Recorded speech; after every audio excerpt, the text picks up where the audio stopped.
오늘 지난주에 이어서 아디아포라 논쟁의 해결당한 두 번째, 오늘 함께 읽은 이 말씀을 통해서 은혜를 나누고자 합니다. 아디아포라 논쟁이란 진리 이외의 것, 그렇게 대단하게 중요한 건 아닌 이러한 일들을 이야기합니다. 지난주에 말씀을 드린 것처럼 로마 교회 안에는 너무나 이질적인 배경을 가진 두 부류의 사람들이 있었습니다. 유대교적 배경을 가진 이들과 이 헬라적인 배경을 가진 사람들입니다. 유대교적 배경을 가진 사람은 어릴 때부터 안식일을 지키는 것, 금식일이나 유월절 같은 절기에 익숙해져 있는 사람들입니다. 음식을 먹는 일에 있어서도 율법에 의해서 먹을 수 있는 것과 먹지 못할 것이 정해져 있는 삶을 살아온 사람들입니다. 그렇지만 헬라인들은 이런 날과는 전혀 상관없이 음식도 마찬가지로 그렇게 살아왔던 사람들입니다. 이런 배경을 무시하고 자기가 살아온 관습을 마치 절대 진리인 것처럼 다른 사람을 판단하는 것은 대단히 위험한 일임을 바울 사도는 지적하고 있습니다. 오늘 이 말씀을 세 가지로 우리가 생각을 해보려고 하는데, 첫째로는 우리는 소신 있는 신앙생활을 해야 한다는 점입니다. 바울은 특정한 날을 더 중하게 여길 것인가, 아니면 모든 날을 똑같이 중하게 여길 것인가 하는 이 아디아포라 문제에 있어서 누군가의 편에 서서 말하고 있지 않습니다. 5절에 보시면 어떤 사람은 이 날을 저날보다 낮게 여기고 어떤 사람은 모든 날을 같게 여기나니 각각 자기 마음으로 확정할지니라. 주의를 지키는 것이 우리 신앙생활에 얼마나 중요한지는 오랜 믿음의 생활을 해보신 분들은 다 알고 있습니다. 만약 주일 예배를 나를 정해서 드리지 않고 자기의 좋은 대로 알아서 신앙생활을 하라고 한다면 아마 우리의 믿음을 굳건하게 지켜내는 사람이 그렇게 많지 않을 수도 있습니다. 그렇지만 주님께서 주일에 예배를 드리지 않으면 구원을 받지 못한다고 명시적으로 말씀하신 적이 없습니다.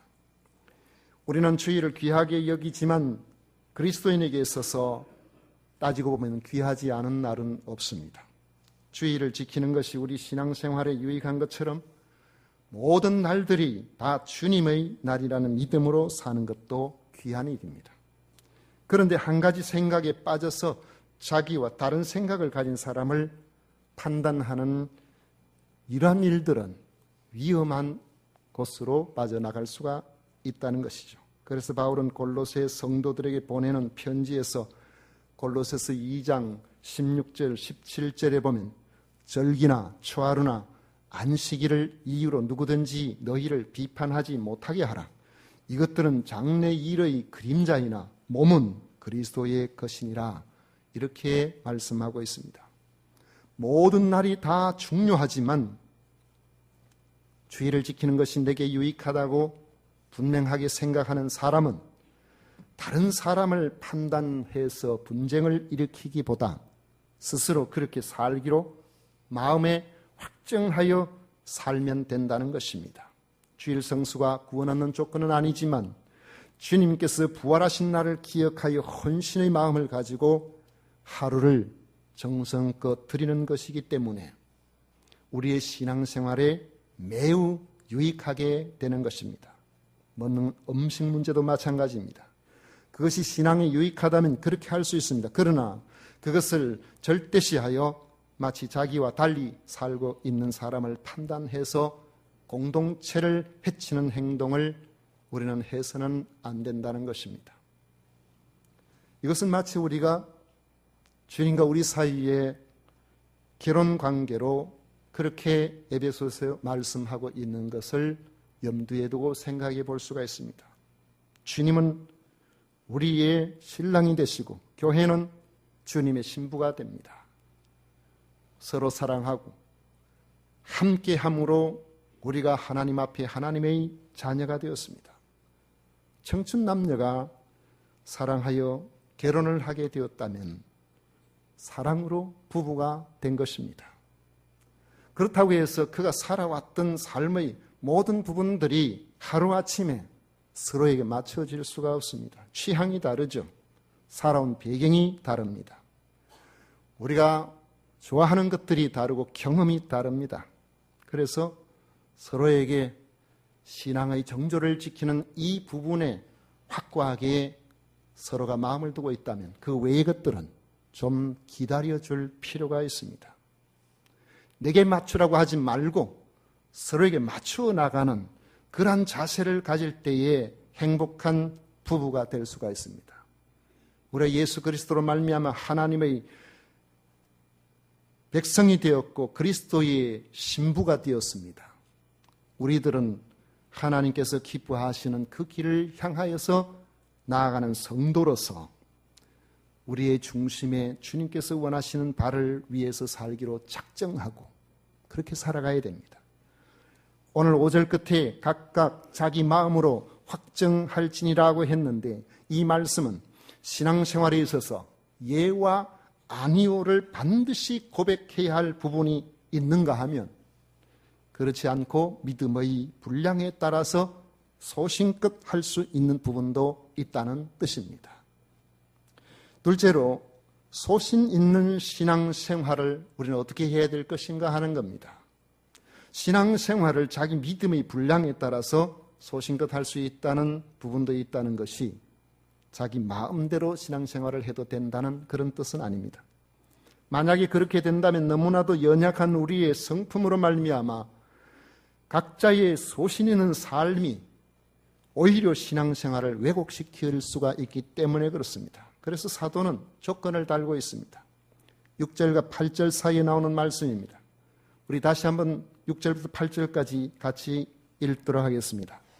나를 중히 여기는 자도 주를 위하여 중히 여기고 먹는 자도 주를 위하여 먹으니 이는 하나님께 감사하며 먹지 않는 자도 주를 위하여 먹지 아니하며 하나님께 감사하느니라.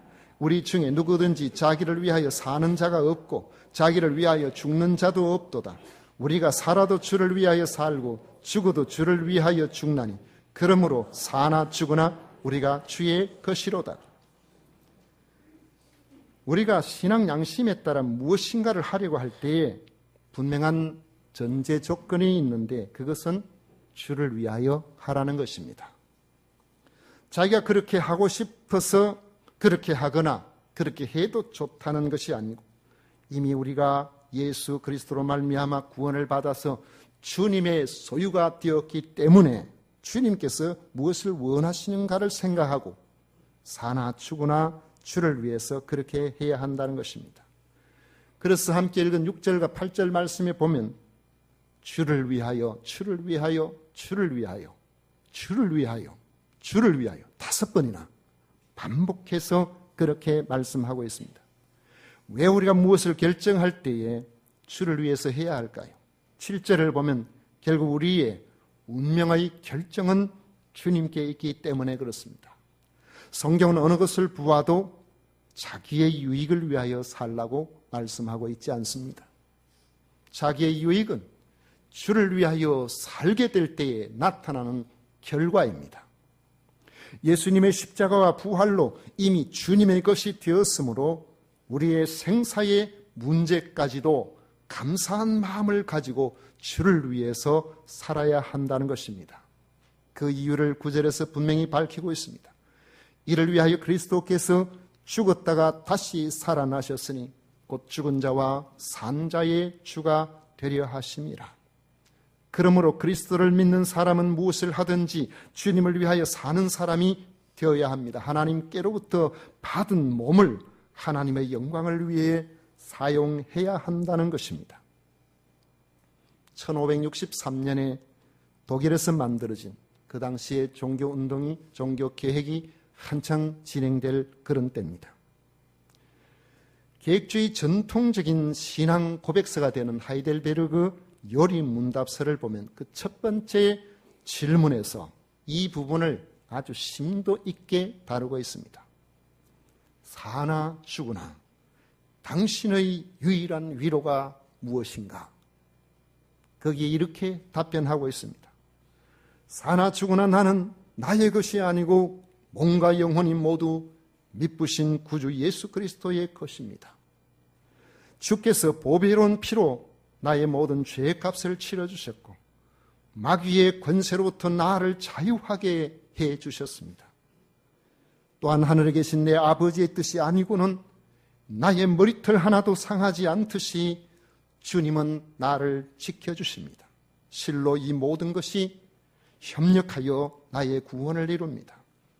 내가 주의 것이기에 주께서 성령으로 말미암아 영원한 생명을 보증하시고 나의 온 마음을 다하여 기꺼이 주를 위하여 살게 하십니다. 이것이 나의 유일한 위로가 되십니다. 여러분, 사나 죽으나 주를 위하여 살 이유가 우리가 주님의 것이기 때문입니다. 주님의 것은 주님께서 함께 하시고 주님께서 눈동자같이 관심을 가지고 보살펴 주십니다. 그것이 우리의 위로가 됩니다. 지난 월요일 날 노회 앞두고 여러 회의 안건에 대해서 심의를 해야 될 부분이 있어서 노회 사무실에 가서 모임을 갖고 나오는데 차를 세워놓기가 마땅치 않아서 지금 축제 기간이나 여기저기 차 세울 데가 없어서 골목에다가, 아주 좁은 골목에다가 차를 바짝 붙여놓고는 반대편에도 차가 있기 때문에 돌려올 형편도 안 못되고 해서 조수석으로 내렸습니다. 상상 가시죠? 회의를 마치고 와서 다시 조수석으로 들어가야 되는데 키를 아주 누르니까 문이 안 열려요. 이런 변이 있나? 문이 안 열리니까. 그래, 문을 열어보려고 아무리 노력을 해도 안 되고, 그렇게 해서 키에 전지가 다 됐는가, 그렇게 생각이 들어서 어디 찾아보니까 24시 마트가 있더라고요. 그리고 거기 찾아가서 맞는 배터리가 있는지 찾아보니까 있어요. 그래가지고 마트 안에서 배터리를 교체해가지고, 그래 이제 다시 걸어와서 누르니까 역시나 꼼짝을 안 하는 겁니다. 이거 큰일 났어요.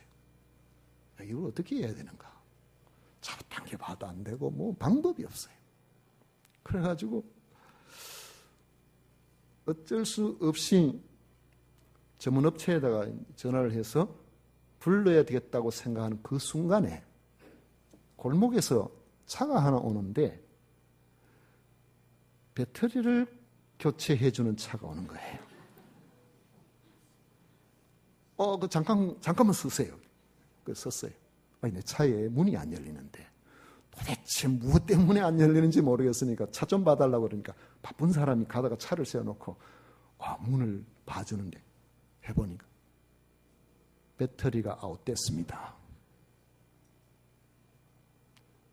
약 5년 가까이 되는 사이에 배터리 수명이 다 된 겁니다. 방법이 없습니까? 문을 따야 됩니다.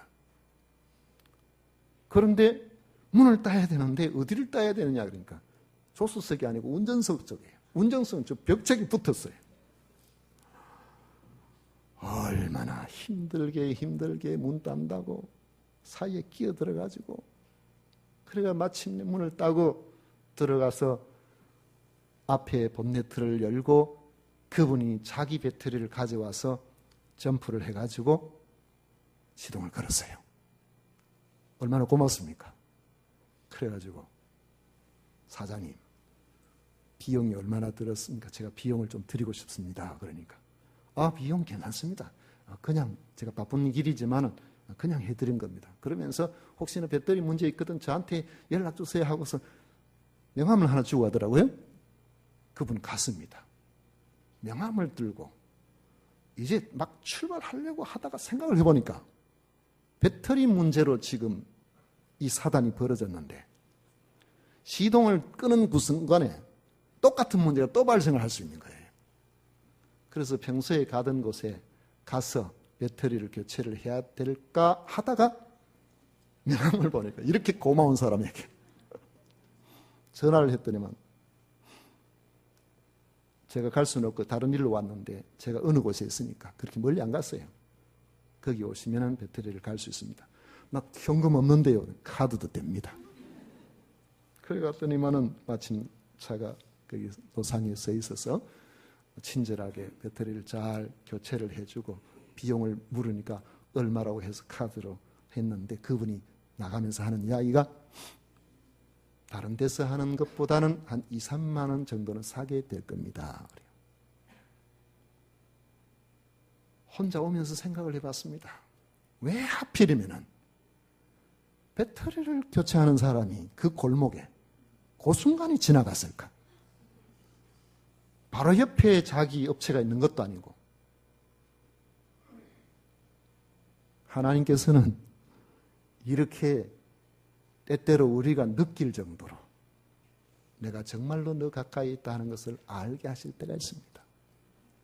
간혹은 우리의 영적인 안목이 어두워져서 하나님께서 너무나 가까이 계시는 때도 우리가 미처 그것을 잘 알지 못할 때도 있지만은 내가 주님의 것이기 때문에 주님께서 나를 보고 계시고 내가 주님의 것이라는 이 사실 하나만 생각해도 우리의 인생에 얼마나 큰 위로가 되는지를 모른다는 것이죠.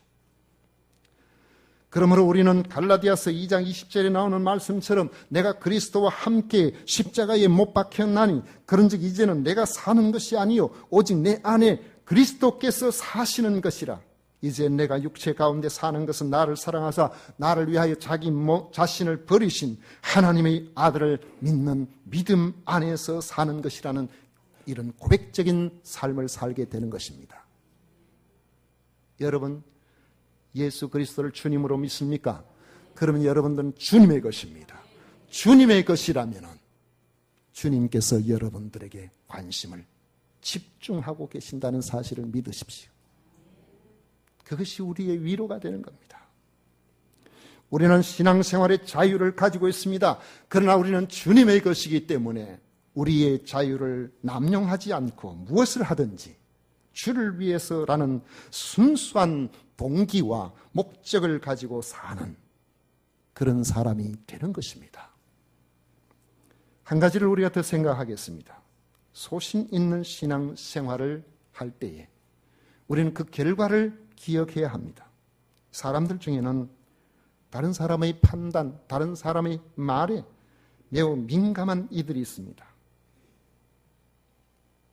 터무니없는 악플러들 때문에 마음이 너무너무 상해서 우울증이 오고 밤새 잠을 자지 못하고 그렇게 하다가 결국에 스스로 생명을 버리는 연예인들 이야기 혹은 청소년들 이야기 이런 이야기를 우리가 간혹 듣습니다. 그렇지만 성도는 사람들의 판단보다 하나님의 판단을 두려워해야 합니다. 10절을 보십시오. 내가 어찌하여 내 형제를 비판하느냐 어찌하여 내 형제를 업신여기느냐 우리가 다 하나님의 심판대 앞에 서리라 했습니다. 직업 중에서 정치인들만큼 멘탈이 강한 사람은 없는 것 같아요.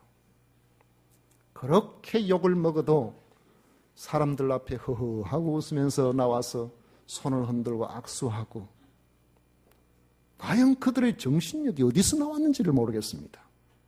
비판한 글을 아예 읽지를 않는 것인지 아니면은 나는 그런 거 읽어도 그런 욕 먹어도 여러분 들어보셨어요? 욕 먹으면 오래 산다고 나한테 복이 될 줄 알고 응? 아니면은 거기에 대해서 아예 감각이 없는 것인지 우리는 잘 모르겠습니다. 저같이 멘탈이 약한 사람, 멘탈 약한 사람을 전문 용어로 뭐라고 하는지 아세요? 유리 멘탈. 자기를 비판하는 글을 안 읽는 것이 좋아요. 일부러 인터넷을 찾아보면서 댓글을 읽을 필요가 없습니다. 속상하는데. 안 읽으면 모를 거고. 모르면 마음 상할 일도 없고. 그러면 잠도 잘 자는 거 아니겠어요? 그런데 자기 생각을 절대시해서 형제를 비판하거나 업신여기면 멘탈이 강해서 이 땅에서는 아무 문제 없어도 소용이 없습니다. 왜요? 다 하나님의 심판대 앞에 서야 하기 때문입니다. 소신 있는 신앙생활도 좋지만 주를 위하여 하지 않고 자기 생각을 절대시하여 형제를 비판하거나 업신여기면 주님께서 너희가 무슨 권리로 나의 소유된 그를 일방적으로 판단하느냐고 우리를 직접 신문하시게 될 겁니다. 사도는 이사야 선지자의 말씀을 인용하며 엄중히 경고합니다. 11절에 기록되었으되 주께서 이르시되 내가 살았노니 모든 무릎이 내게 꿇을 것이요 모든 혀가 하나님께 자백하리라 하였느니라. 자기 신앙을 지킨다고 하면서 형제를 사랑하지 않고 함부로 비판하고 멸시하는 일을 하나님은 묵과하지 않으신다는 것입니다. 형제를 용납하지 못하고 남의 일에 간섭하느라고 자신의 삶을 돌아보지 못하고 남의 문제를 지적하기에 바쁘다면 형제의 마음을 상하게 할 뿐만 아니라 그를 자기 소유로 삼으신 하나님의 마음을 아프게 하는 일이 될 수가 있고 이 땅에서는 교회를 분란시키는 어리석은 일의 주동자가 될 수도 있는 것입니다. 그렇게 한 사람은 하나님의 심판대 앞에 서서 무릎을 꿇고 자기가 한 일을 일일이 자백해야 한다는 것입니다. 그리스도인은 우리 구원의 확증이 되는 예수님의 그 놀라운 십자가에서의 대속의 죽으심과 우리가 영원히 사는 것을 몸으로 분명히 보여주신 영생의 실체가 되시는 주님의 부활로 말미암아 이 땅의 모든 것으로부터 자유함을 얻은 사람입니다. 사람들은요, 결혼을 해도 이사를 해도 어디 물어보고 잘합니다. 어느 날이 길일인지, 어느 날 이사를 가야 복을 받는지, 어느 날을 피해야 되는지, 그날 가면 왜 안 되는지 끊임없이 물어봐요. 제가 전에 그런 이야기를 드렸습니다만 어느 쪽으로 이사를 가야 될까 동서남북도 묻는 사람도 있다고 그래요. 그래서 제가 지금 우리 사택이 교회 전세로 이렇게 살고 있는데 주인이 지금 동쪽으로 가면 절대 안 된다고 해서 서쪽으로 이사 가는 바람에 제가 10년째 살고 있습니다. 자유를 잃어버린 거예요. 사는 삶의 자유를 잃어요. 그런데 사람은 얼마나 영악한지, 그런데도 욕심을 버리지 않아요. 결혼할 때 길일이 언제냐고 물어보면 가장 좋은 길일은 토요일과 주일입니다. 어째서 그렇게 될까요? 그날 부져받는 날이기 때문에 그걸 맞춘 거예요. 성도는 이런 일에 전혀 구애를 받지 않는 자유인입니다. 우리 생활에 있어서 많은 부분에 소신껏 양심을 따라 결정할 수 있는 자유를 우리에게 허락해 주셨습니다. 하지만 그 자유를 자기를 위해서, 자기 욕심을 위해서, 자기 주장을 관철시키기 위해서 사용하다가는 자기 분수를 벗어날 수가 있습니다. 형제의 마음을 다치게 할 수 있고 교회의 분란을 조장할 수 있습니다. 그러므로 비록 내 마음에 좋다고 생각하는 이런 일이 있다고 할지라도 그 동기와 목적에 있어서 주를 위하여 그리고 우리 함께 주님의 백성이 된 우리 성도들을 위하여 하나님께서 기뻐하시는 이 일에서 벗어나지 않도록 해야 되는 것입니다. 그리고 마지막 날에 주님께서 우리의 삶의 모든 모습들을 보시고 판단하실 것을 기억하면서 살아가야 됩니다. 주를 위하여, 교회를 위하여, 형제를 위하여 생각하고 결정하고 행동하는 우리 모두가 되어서